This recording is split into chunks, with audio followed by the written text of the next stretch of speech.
अपने यूट्यूब पे स्वागत करते हैं। पैसा डाल दे।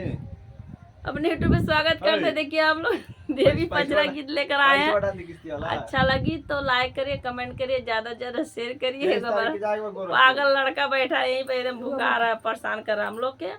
अगर देखिए छोटा सा है, बहुत अच्छा सुंदर देवी गीत है। अच्छा लगी तो जरूर लाइक कर देना, नए नए तो घंटी जरूर दबाना।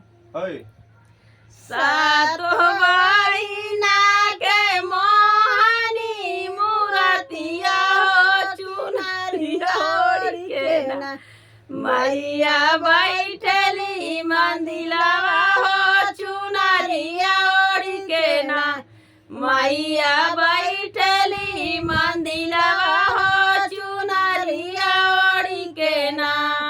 सबके देलू मैया धान दाउलतिया हो कि अपन लेलू ना, मैया फूल के आहारवा हो कि अपन लेलू ना, मैया फूल के आहारवा हो कि अपन लेलू ना। सातो बहिना के मोहनी मुरतिया हो कि चुनरिया ओढ़ के ना, मैया बैठली मंदिलवा हो चुनरिया ओढ़ के ना, मैया बैठली मंदिलवा हो चुनरिया ओढ़ के ना।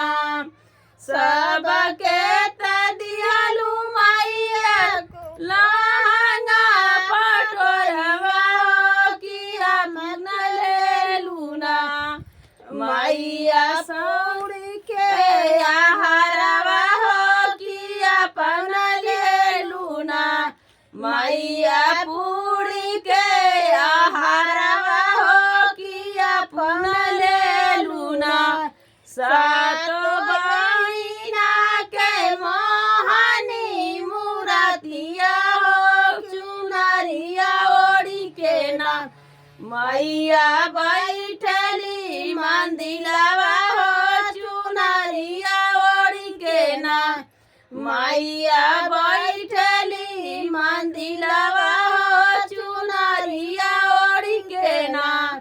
सबके दिहलू मैया गाड़ी से घोड़वा हो कि अपन लेलू ना, मैया बाग के सवरिया हो कि अपन लेलू ना, मैया बाग के सवरिया हो कि अपन लेलू ना।